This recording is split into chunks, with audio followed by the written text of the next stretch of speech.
읽어드린 말씀을 가지고 모든 것을 언약 중심으로 라는 제목으로 말씀드리겠습니다.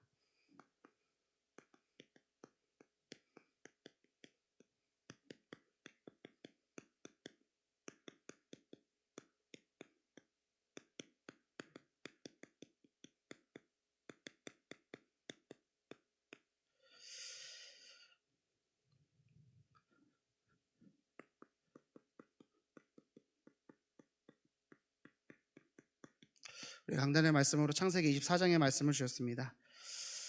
창세기 24장은 총 67절입니다. 창세기에서 가장 긴 장입니다. 성경 속에서도 다니엘 에피소드 중에서 제일로 긴 서사를 가진 이야기입니다. 왜 하나님께서는 이삭의 결혼 이야기를 가장 길게 쓰게 하셨을까요? 하나님이 아브라함을 처음 부르실 때 창세기 12장 1절에서 3절의 언약, 땅, 복, 씨의 언약을 주셨고 그 가정과 후손 속의 언약을 성취하시려고 인도하셨습니다. 또한 아브라함은 이러한 하나님의 계획을 붙잡고 후대까지 전달하고 남길 수 있는 브엘세바의 에셀나무, 모리아산의 여호와 이레, 마므레의 막벨라 굴과 같은 작품을 남겼는데 아들 이삭의 결혼은 단순한 결혼이 아니라 이 언약을 함께 이어가기 위해 인도받는 것이었다는 말이죠. 그래서 창세기 27장의 이야기는 언약 가진 자의 결혼과 가정을 꾸리는 것이 얼마나 중요한지를 알 수 있고 또 언약의 가정을 통하여 언약이 후대에게 전수되어지는 것을 하나님께서 얼마나 중요하게 생각하고 계신지를 알 수 있습니다.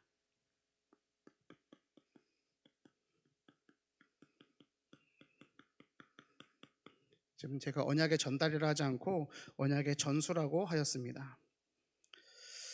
하나님께서 사람을 지으시고 첫 사람 아담에게 가장 먼저 주신 것이 바로 이 가정이었습니다.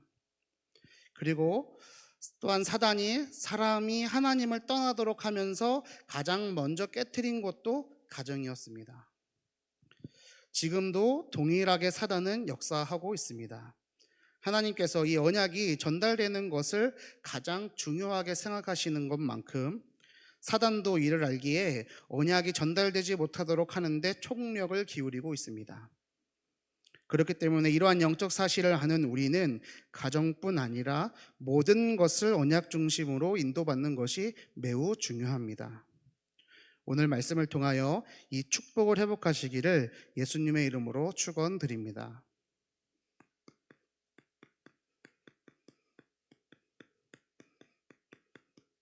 첫 번째로 언약의 가정입니다. 창세기 24장에는 하나님의 언약 중심으로 순종하는 자들의 모습이 등장합니다. 어떤 순종이냐? 첫 번째는 이 말씀의 언약의 순종에서 자기의 민족에게서 며느리를 찾은 아브라함입니다. 창세기 21장 21절에 보면 내쫓김 당한 하갈이 이스마엘을 위하여 애굽에서 아내를 찾아주었다는 장면이 등장합니다. 이와 대조적으로 아브라함은 이역말리 저 먼 땅 자신의 고향으로 가서 며느리감을 구해 오라고 자기의 늙은 종 엘리에셀에게 명령을 하고 맹세를 받는 장면도 있습니다. 두 번째로 순종한 사람은 누굽니까? 이 언약에 순종하고 기도하면서 세밀하게 인도받았던 늙은 종입니다. 엘리에셀이죠. 그리고 세 번째입니다. 이 낯선 자의 이야기를 듣고 자기의 딸을 내어준 리브가의 아버지와 오빠 라반과 그 가족들입니다. 그럼 네 번째는 누구냐? 따라 나선 리브가고요. 또 이 모든 것에 순종한 이삭이었습니다. 이 창세기 24장에 등장하는 순종하는 인물들의 공통적인 특징은 무엇이냐면 자신들의 뜻대로 한 것이 하나도 없다는 겁니다. 누구 하나 자기의 의견을 내세우지 않았습니다.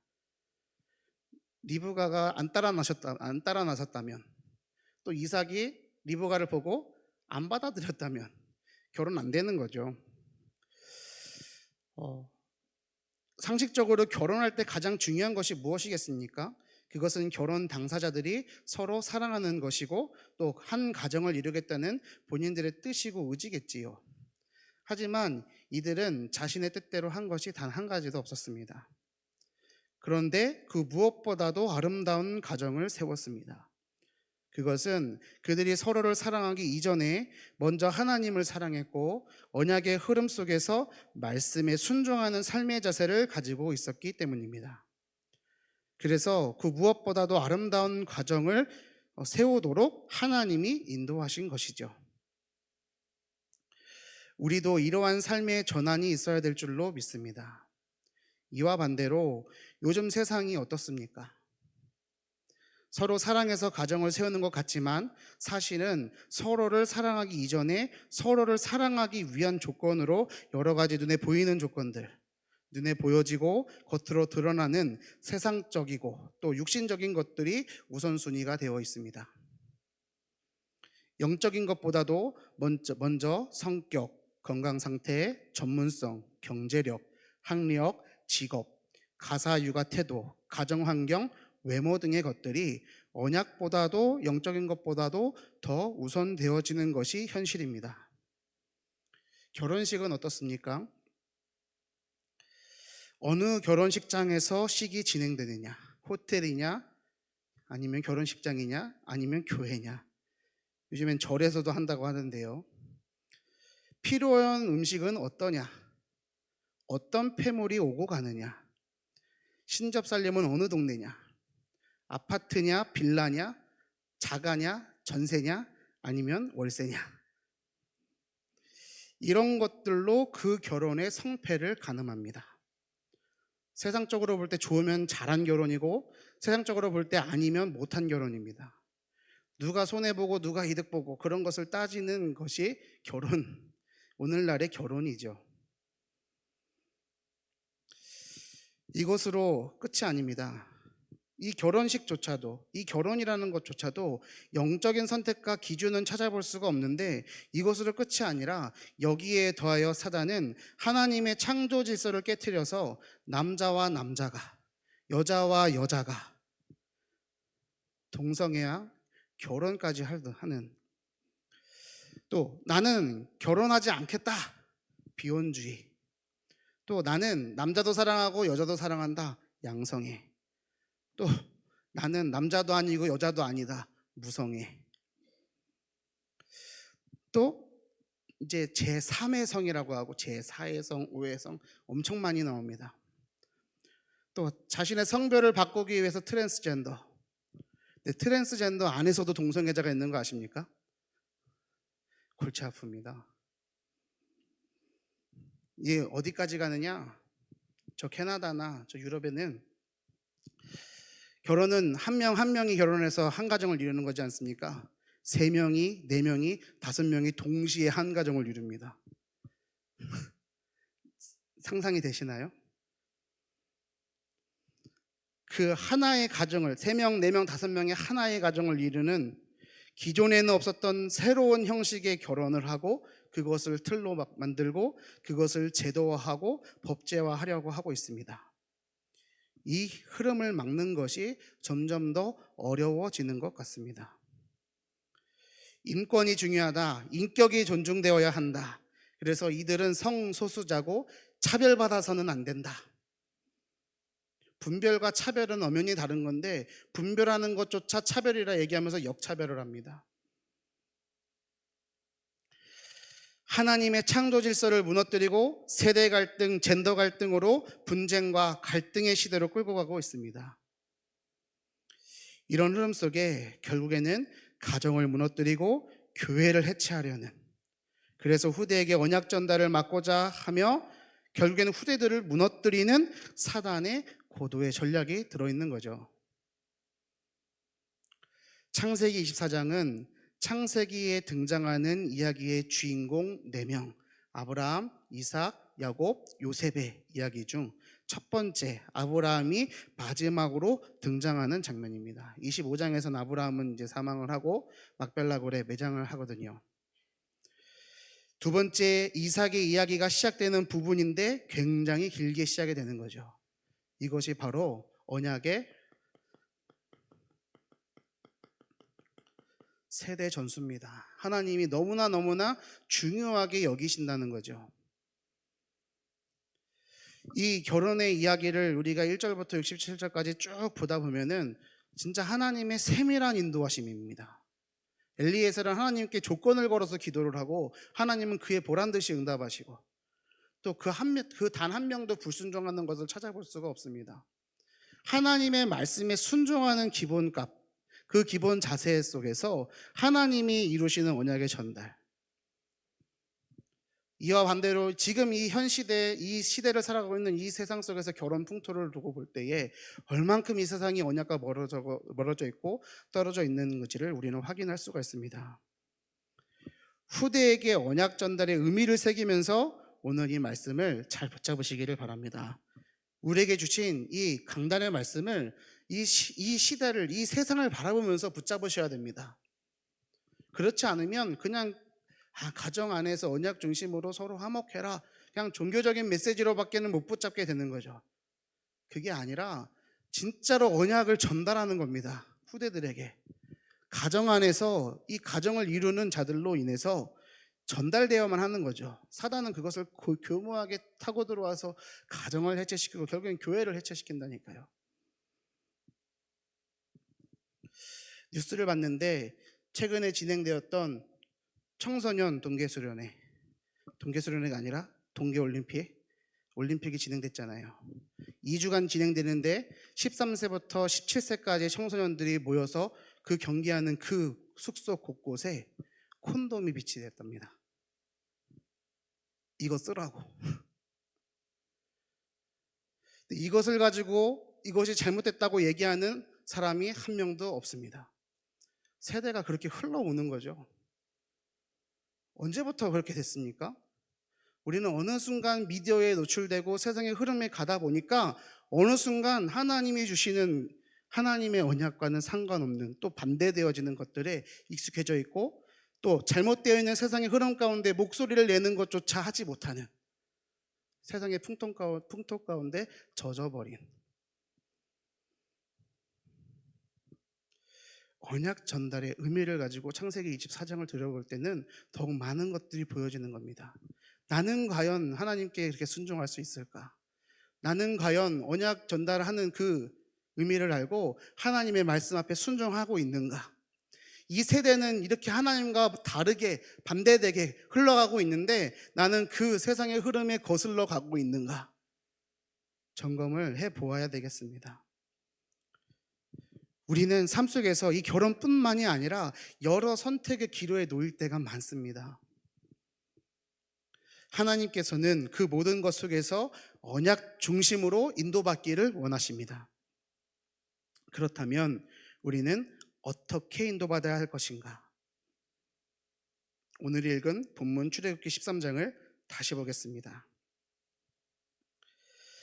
바로가 백성을 보낸 후에 블레셋 사람의 땅의 길은 가까울지라도 하나님이 그들을 그 길로 인도하지 아니하셨으니 이는 하나님의 말씀하시기를 이 백성이 전쟁을 하게 되면 마음을 돌이켜 애굽으로 돌아갈까 하셨습니다. 그러므로 하나님이 홍해의 강약길로 돌려 백성을 인도하심에 이스라엘 자손이 애굽 땅에서 대열을 지어 나올 때에 모세가 요셉의 유고를 가졌으니 이는 요셉이 이스라엘 자손으로 단단히 맹세하게 하여 이르기를 하나님이 반드시 너희를 찾아오시리니 너희는 내 유고를 여기서 가지고 나가라 하였음이더라. 가장 눈에 띄는 구절이 19절이죠. 모세가 요셉의 유고를 들고 갑니다. 6월절 이후 출애굽하면서 이 요셉의 유고를 들고 나갑니다. 창세기를 보다 보면 앞으로 나오겠지만 이삭의 아들 야곱 또 야곱의 아들 요셉이 애굽의 총리가 된 이후에 전 세계에 7년의 풍년과 7년의 큰 흉년이 찾아옵니다. 그때의 요셉은 애굽의 총리로서 흉년을 대비하여 세계복음의 응답을 받았는데 이때 야곱과 그 가족 70명을 애굽으로 초청하였고 그로부터 430년이 지나 이스라엘이 언약이 전수되어지지 않았고 어느새 애굽의 노예 생활을 하고 있었던 거죠. 요셉이 죽기 전에 유언을 남겼습니다. 내 유고를 가지고 하나님이 약속하신 땅으로 가라는 겁니다. 너희들이 여기 현실에 안주하지 말고 내 유고를 가져다가 가라. 총리였기 때문에 왕 바로 밑에 있는 권력자였기 때문에 요셉이 죽고 만약에 장례를 치렀다면 피라미드가 하나 지어졌을 수도 있는 겁니다. 근데 그렇지 않고 어떻게 합니까? 장례를 치르지 않고 그 유골을 따로 갖고 있는 겁니다. 창세기 12장의 언약, 땅복시의 언약 뭡니까? 그리스도와 세계복음화의 언약. 이것이 전달되기를 바라는 요셉의 유언이었던 거죠. 이것을 모든 사람들이 다 잊어버렸지만 언약을 전달받은 렘넌트 모세만은 붙잡은 겁니다. 그리고 출애굽하면서 가장 먼저 이 요셉의 유골을 챙겨서 가지고 가는 겁니다. 어디를 향해서요? 하나님이 약속하신 저 약속의 땅을 향해서요. 모세가 이끄는 이스라엘 백성들을 인도한 것은 하나님이셨는데 21절 22절 보니까 여호와께서 그들 앞에서 가시며 낮에는 구름 기둥으로 그들의 길을 인도하시고 밤에는 불기둥을 그들에게 비추사 낮이나 밤이나 진행하게 하시니 낮에는 구름 기둥 밤에는 불기둥이 백성 앞에서 떠나지 아니하니라. 어떻게 선택의 기로 앞에서 인도받을 수 있느냐? 방법은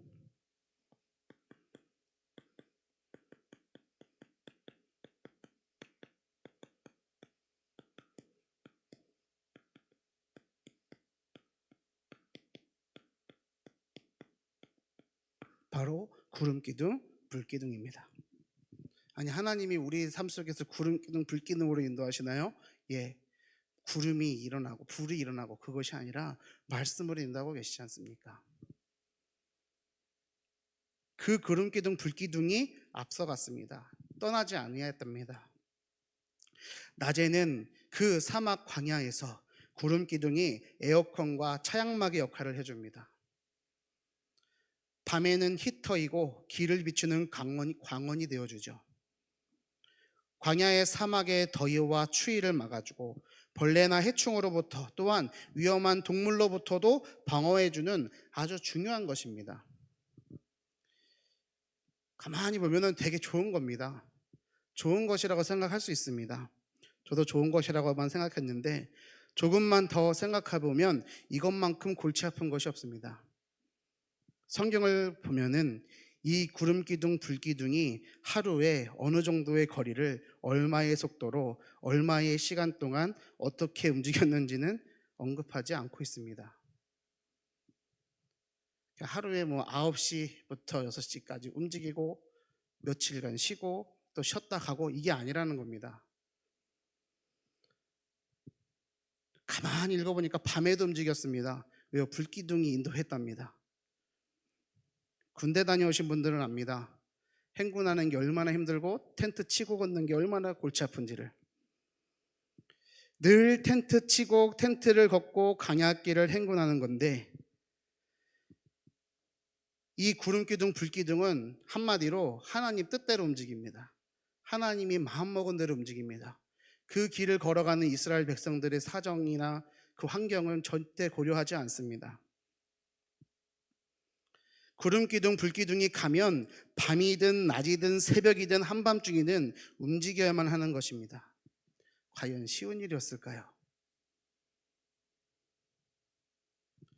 늘 텐트를 치고 텐트를 걷고 그리고 행군하는 그 모습이 출애굽한 이스라엘 백성들의 모습인 겁니다.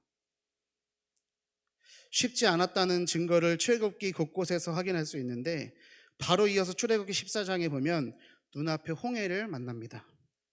애굽의 군대는 뒤에서 쫓아오고 있습니다. 병거 600대가 쫓아옵니다. 어떻게 해요? 이들을 죽이기 위해서. 바로 이렇게 얘기합니다. 애굽에 매장지가 없어서 모세 당신이 우리를 이끌어내어서 여기서 이 광야에서 죽게 하느냐? 내가 안 나오겠다고 하지 않았냐? 우리를 내버려 두라고 하지 않았냐? 왜 데리고 나와서 여기서 이 꼴을 만드느냐?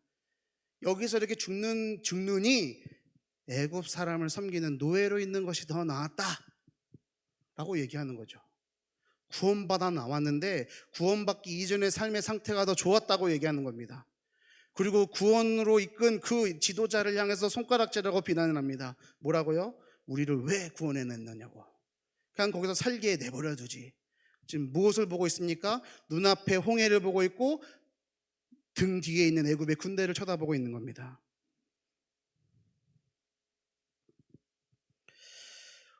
하지만 하나님은 홍해를 가르시고 그 애굽의 군대를 다 수장시켜 버리지 않습니까?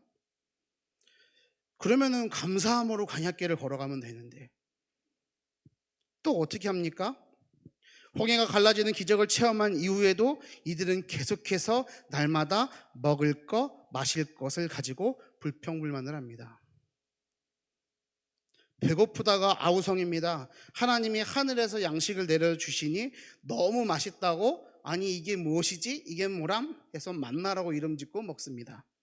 얼마 안 가선 이 만나가 진절머리 난다고, 맛없다고 얘기하면서 하나님 모세에게 가서 고기 주세요, 고기 주세요.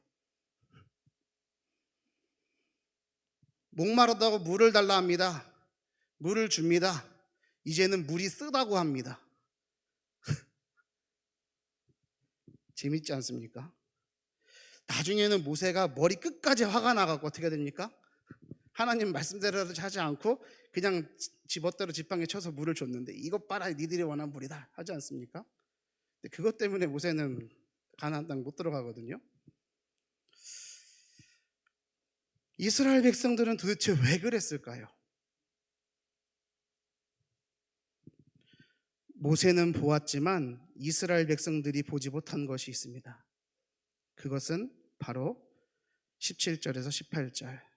하나님이 그들을 그 길로 인도하지 아니하셨으니 이는 하나님의 말씀하시기를 이 백성이 전쟁을 하게 되면 마음을 돌이켜 애굽으로 돌아갈까 하셨습니다. 그러므로 하나님이 홍해의 광야길로 돌려 백성을 인도하심에 이스라엘 자손이 애굽 땅에서 대열을 지어 나올 때에, 하나님이 인도하시는 길입니다.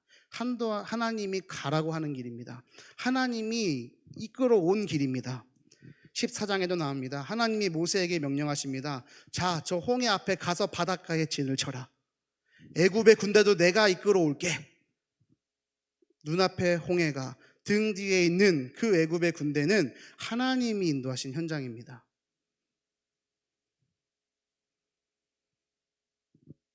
모세는 보았으나 이스라엘 백성들이 보지 못했던 것, 그것은 바로 하나님이 함께 하시고 인도하고 계신다는 사실이죠.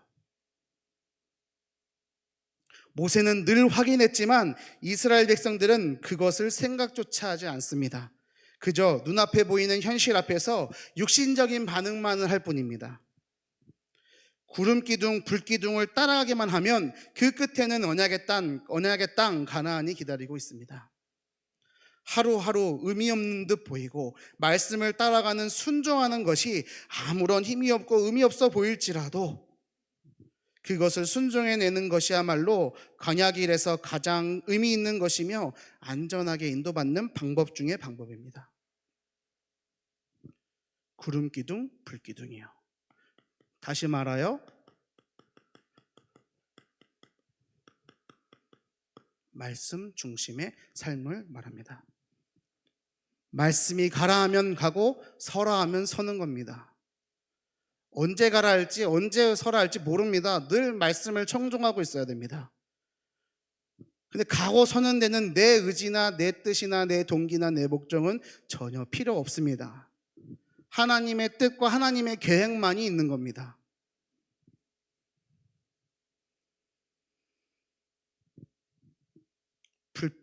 불만하는 이스라엘 백성의 상태는 한마디로 정리하자면 응답이 와 있는데도 못 누리는 상태입니다. 다시 말씀드립니다. 응답이 이미 와 있는데도 못 누리는 상태예요. 응답이 이미 와 있습니다. 보지를 못하니 못 인도받죠. 듣지를 못하니 못 가는 겁니다. 우리 성도님들은 어떠십니까? 예수 그리스도 언약 안에서 구원받은 하나님의 자녀는 날마다 말씀으로 인도받고 있습니다. 말씀이 가라면 가고 서라면 서면 되는데 그 길이 어떻게 느껴지고 계시나요? 혹 우리의 상태가 감사와 평안과 기쁨이 아니라 불신앙과 불평과 불만이었다고 한다면 이제는 말씀을 꼭 붙잡으시고 영원한 응답을 향하여 전환하시기를 예수님의 이름으로 축원드립니다. 언약의 가정을 통하여 언약이 전달되어지는 세대 전수, 언약의 전달, 인도받는 방법은 다른 것이 아니라 말씀 중심. 그렇다면 결론으로 우리는 어떻게 해야 되느냐?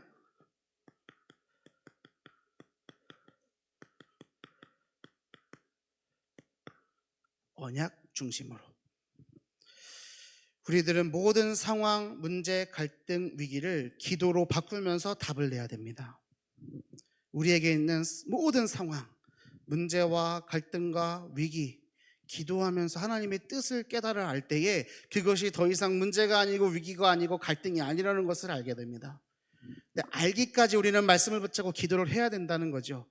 그렇지 않으면 언약의 흐름 따라 인도하시는 하나님의 응답이 세상을 거슬러가는 응답이기 때문에 어려움으로 느껴지고 힘듦으로 느껴집니다. 하나님이 주시는 답을 내기 위해서 우리는 말씀을 내 것으로 붙들고 기도를 나의 것으로 누려야 합니다. 말씀과 기도, 말씀을 붙잡고 기도를 누리는 것이야말로 언약이 내 삶 속에 성취되게 하는 가장 빠른 길이고 유일한 길이라는 것을 기억하여야만 합니다. 이 길 안에 모든 응답이 담겨져 있습니다. 하나님이 내게 주신 모든 상황과 문제와 갈등과 위기, 그 모든 것 모두 무엇 하나 버릴 것 없는 응답이고 축복이고 은혜입니다.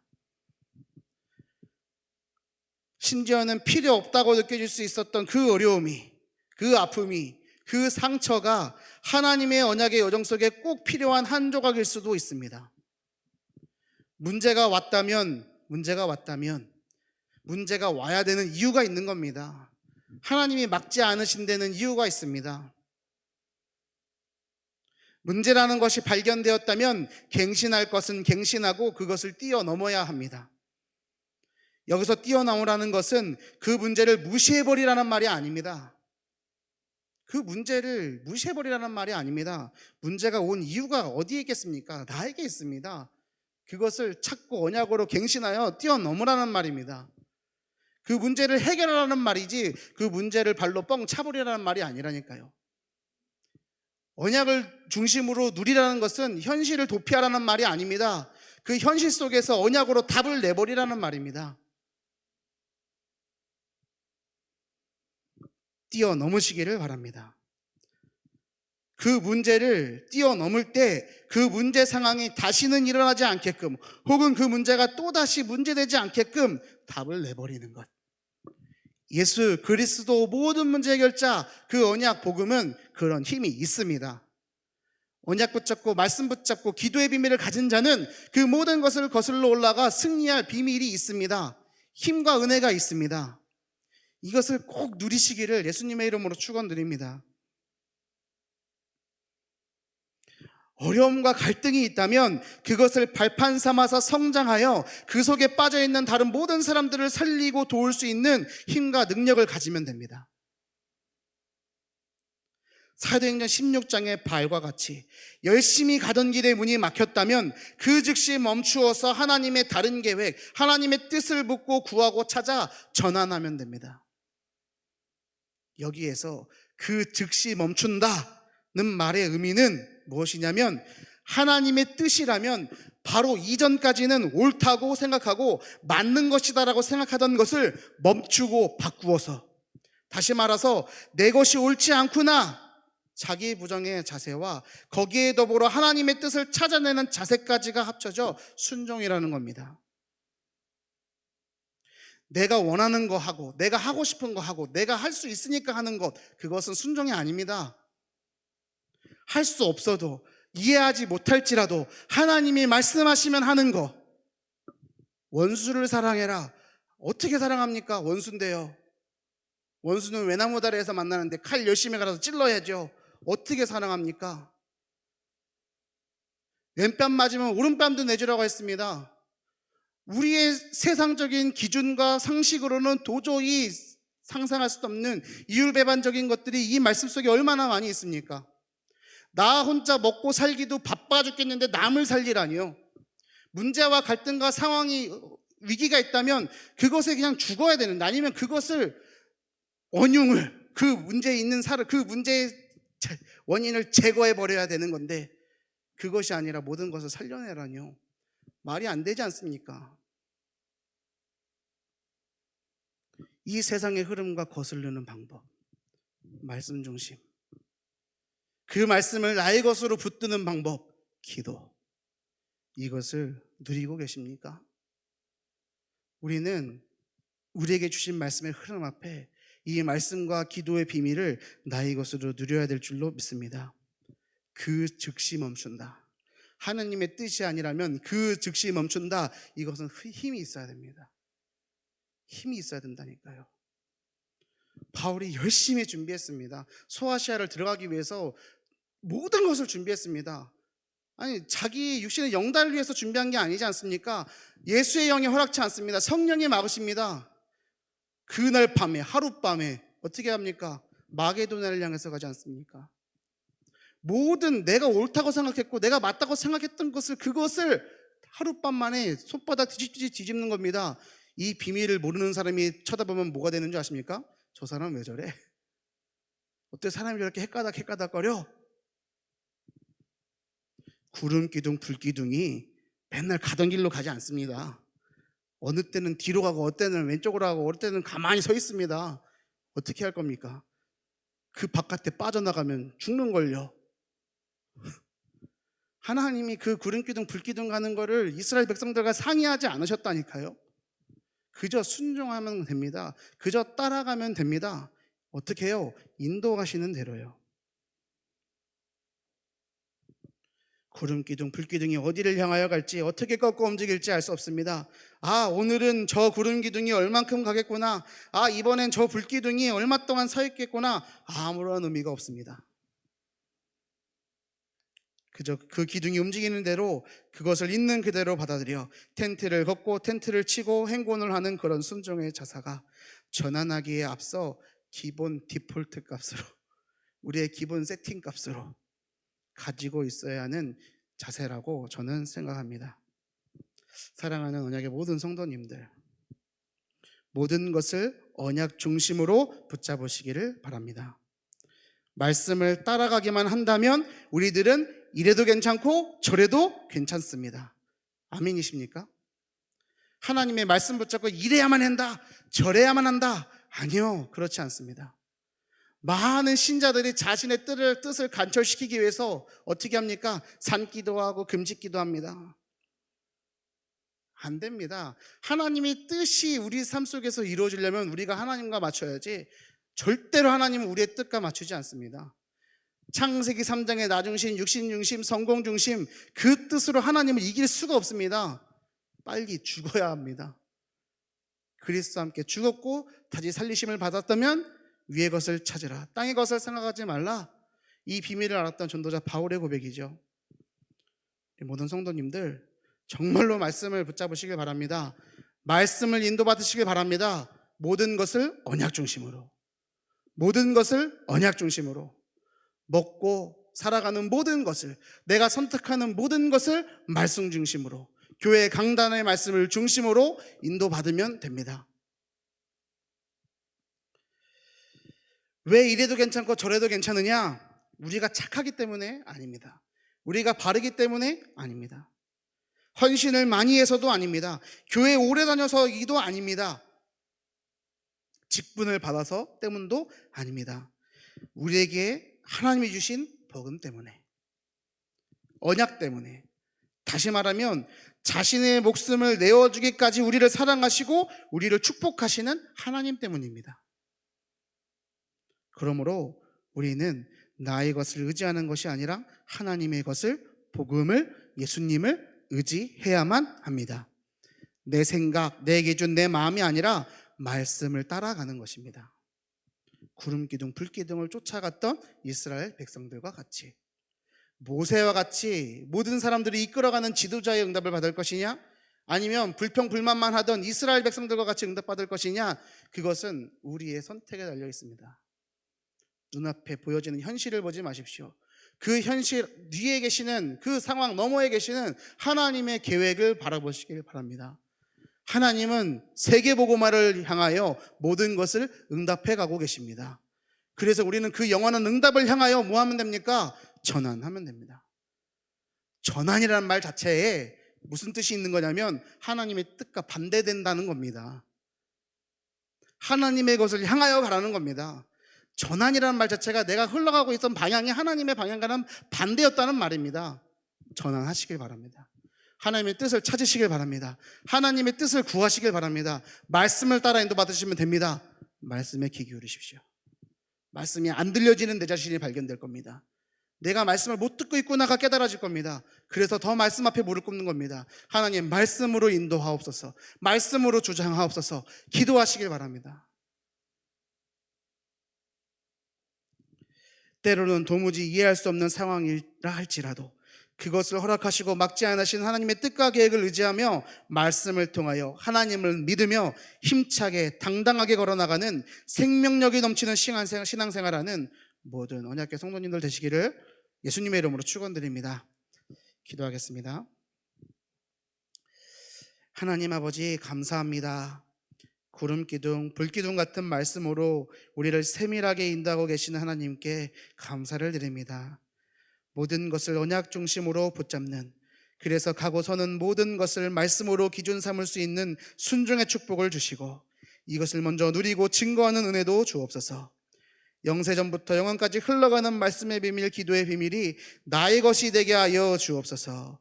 우리와 항상 함께 하시고 인도하시는 예수님의 이름으로 기도하옵나이다. 아멘.